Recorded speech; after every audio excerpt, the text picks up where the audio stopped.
او بل د انسان حیا د خپل ځان ده اې دې حیا به ډېری پیدیم دي یو پیدا علماء دا ذکر کړی دا چې دا د ایمان یو خوې دی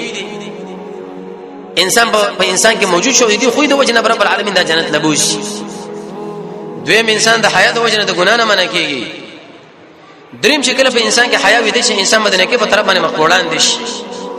څلورم د انسان په دنیا او د آخرت د شرم نه بچ کړي شي او پنځم دا د ایمان د شعبونه یو لوی شعبه ده او شپږم د انسان به همیشه عزت مني ومه پیدا علماء دا ذکر کړی چې دا د انسان د طبيعت په پاکوالي باندې دلالت کوي چې بده کې حیا ده او چې کله په انسان کې حیا نه دا دلیل به دې خبره باندې چې داغه د طبيعت ګندري اتم دا د انبيو د صفاتونو یو صفت دی چې په انسان کې موجود شي او نه هم د شي انسان به د حق شاله محبوبانو نه چې هغه څنګه الله دی او هغه په دنیا کې مخلوقات لسمه پیدا به علماء دا ذکر کړی چې محمد رسول الله ډېر ترغیب ورکړی دی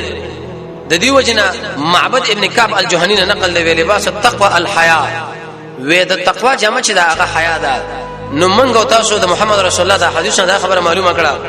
چې 300 خوونه دي رسول الله فرمایي چې دا په عیسی بچا کې موجود شي دا انسان جنت ته ور داخليږي نو باغی کې ماولنه خو ویل حیا الله رب العزت موږ تاسو یقیني او کامل حیا والا انسانان جوړ کړي